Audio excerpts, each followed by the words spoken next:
Assalamualaikum warahmatullahi wabarakatuh. Perkenalkan, nama saya Muhammad Ali Adrian dari Bahasa dan Sastra Arab, yang insya Allah sedikit akan menjelaskan tentang Lahjah Arabiyah. Lahjah Arabiyah adalah dialek bahasa Arab. Berbicara tentang Lahjah Arabiyah, kita dapat membicarakan tentang sejarah bangsa Arab itu sendiri. Bangsa Arab sendiri merupakan salah satu bangsa tertua yang ada di dunia ini. Begitupun dengan bahasanya sangat tua yang ada di dunia. Bahasa Arab sendiri merupakan salah satu rumpun dari bahasa Semit, salah satu bahasa yang tertua pada zamannya, dan menyebar luas di daerah Jazirah Arab sehingga menyebar sampai ke kita. Nah, bahasa Arab sendiri juga merupakan salah satu kerabat dekat dari bahasa Ibrani dan Aram, yang dimana bahasa tersebut adalah merupakan bahasa induk dari semua bahasa yang ada di sana, menyebar hingga daerah Turki, daerah Barbar, daerah Kurdi, daerah Swahili, Hindu dan sebagainya. Nah, dari bahasa Arab itu sendiri merupakan salah satu bahasa yang sangat terkenal akan kaidahnya yang sangat kuat dan kental. Nah, bahasa Arab sendiri merupakan bahasa yang sangat kental dan kuat, sehingga bahasa Arab sendiri itu terbagi menjadi dua, itu bahasa Arab Fusha dan bahasa Arab Amiyah. Nah, bahasa Arab Fusha ini sendiri merupakan satu bahasa dan dialek yang digunakan oleh bangsa Arab semua gitu, dialek resmi. Nah, dialek resmi ini merupakan salah satu dialek bangsa Quraisy, yaitu dialek yang yaitu bangsa Quraisy, yang bangsa yang memenangkan dari semua dialek yang ada. Nah, begitu hebatnya bangsa Quraisy sehingga bahasa Arab juga diturunkan menggunakan Al-Quran sendiri juga diturunkan menggunakan bahasa Arab itu sendiri. Nah, dari situ bahasa Arab juga merupakan yang bangsa Arab itu hidup secara nomaden, yaitu berpindah-pindah tempat dari satu tempat ke tempat yang lainnya, mengakibatkan bahasa itu memiliki banyak kultur sosial dan budaya yang sangat berbeda. Nah, nomaden itu kan berpindah-pindah tempat. Nah, dari satu suku memiliki banyak orang akan terpecah menjadi beberapa suku. Nah, dari beberapa suku tersebut yang mengakibatkan berbedanya dialek-dialek dari antara suku A, B, C, dan D.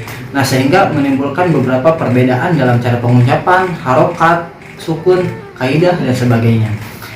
Begitupun sebaliknya, bangsa yang semakin kuat akan dialeknya akan semakin terkenal di daerah tersebut. Kurang lebih seperti itu tentang sejarah bahasa Arabnya sendiri.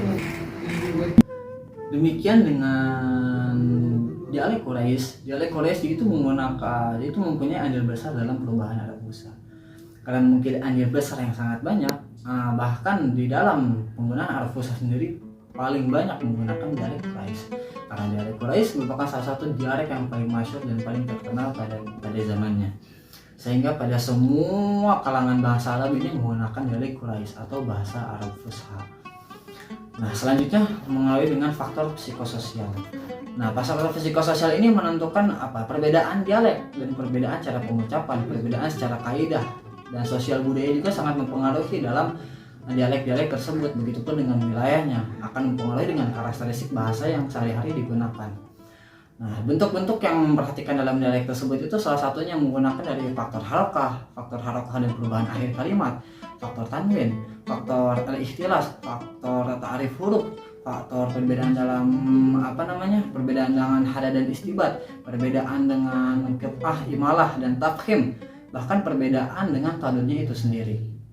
Nah, begitupun dengan faktor psikososial ini sangat intens dalam dialek-dialek bahasa Arab di sana gitu loh. Karena dalam setiap suku-suku itu memiliki dialek-dialek yang berbeda dalam penggunaannya sehari-hari. Dalam faktor sosial juga, dalam segi politik, dalam segi ekonomi itu akan mempengaruhi dalam penggunaan bahasa sehari-hari dari kubu yang A, dari suku yang A dan suku yang B, dari struktur sosial ekonominya, suku pemerintahannya maupun kebudayaannya, itu akan mempengaruhi dialek antara suku A dan suku B. Begitupun dengan suku-suku yang lainnya. Nah, dari situlah dialek-dialek tersebut akan menimbulkan sebuah perbedaan. Bahkan kadang-kadang dalam fikih lugha juga kami belajar antara perbedaan suku tersebut menimbulkan kerancuan yang akan menyebabkan dengan mustarok, akan menyebabkan tadon, akan menyebabkan mutaradif dan lain sebagainya. Itu pun menjadikan suatu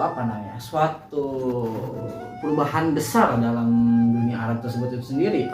Karena dengan tidak adanya tersebut, bahasa Arab akan terlebih sepi dalam pembelajarannya. Karena dari situ banyak pelajar yang lebih mengedepankan atau lebih meneliti tentang perubahan dari bahasa Arab itu sendiri, entah dari kaidahnya, entah dari kebudayaannya, entah dari naskah-naskahnya, entah dari dialek-dialeknya seperti yang saya sekarang jelaskan. Nah, lebih tepatnya dan lebih dalamnya lagi, kita akan sedikit membahas tentang dialek-dialek dari suku-suku yang lain. Akan tetapi sebelum kita membahas dari dialek-dialek dari suku yang lain, dialek-dialek tersebut sebenarnya memiliki banyak perbedaan pandangan. Ada dialek yang disebut dengan dialek yang bagus seperti dialek Quraisy yang memiliki banyak keunggulan, bahkan dialek Quraisy juga digunakan dalam penulisan kitab suci Al-Qur'an itu sendiri. Nah, sehingga bisa dikatakan juga ada dong dialek-dialek yang jelek. Nah, dialek-dialek yang jelek juga mungkin itu pun ada. Karena dalam pengucapannya, dalam penggunakannya itu dianggap tidak pas gitu dalam kebudayaan bangsa Arab itu sendiri. Kenapa tidak pas? Tidak pas dengan kebudayaan bangsa Arab itu sendiri karena mereka menggunakan dialek-dialek yang sangat jarang, yang sangat sulit untuk dipahami oleh kaum-kaum yang lain. Walaupun begitu kan maknanya sama, seperti alaikum jadi alaikim, atau alaihim jadi alaihum jadi alaihim, ataupun anhum jadi anhim, minhum jadi minhi, dan sebagainya, banyak sekali. Itu akan kita bahas dalam pembahasan kali ini. Nah, selanjutnya kita akan menjelaskan tentang macam-macam dialek bahasa Arab tersebut. Kita akan sedikit menjelaskan dan sedikit mengulas dialek-dialeknya, dan begitu pun nama dengan yang masuk dalam dialek tersebut. Yang pertama kita akan menjelaskan tentang dialek Al-Kashkashah. Nah, Al-Kashkashah tersebut sendiri adalah kebiasaan merupakan huruf kaf khatib muannas menjadi huruf sin. Seperti contoh biki menjadi bikashi, contoh alaiki menjadi bikashi. Nah, itu biasanya digunakan pada saat waqaf. Nah, selanjutnya kita akan menjelaskan tentang lajah Al-Kashkashah.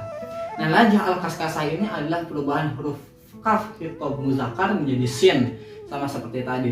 Seperti contoh alaiki menjadi alaikas, contoh minki menjadi minkas. Nah, lajah ini biasa digunakan oleh Bani Rabi'ah dan Bani Mudhar.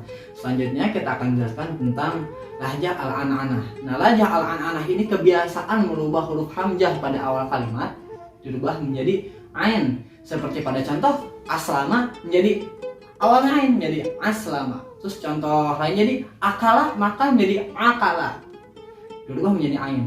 Nah, lajah al-an'anah ini sendiri biasa digunakan oleh bahasa Tamim, bahasa Qos, bahasa As'ad, dan bahasa Mesir itu sendiri.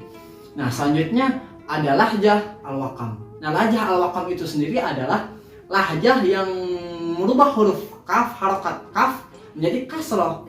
Jadi ada kaf sebelumnya sukun atau kasroh itu dirubah menjadi kasroh. Contohnya seperti alaikum menjadi alaikim, alaikum alaikim, ilaika ilaiki. Nah, itu adalah contoh. Terus contoh lainnya seperti minhu menjadi minhi. Nah, itu adalah contoh dialog lahjah al-Waqam. Nah, selanjutnya ada lahjah al-Fahfahah. Nah, lahjah al-Fahfahah ini menurut saya sangat unik ya.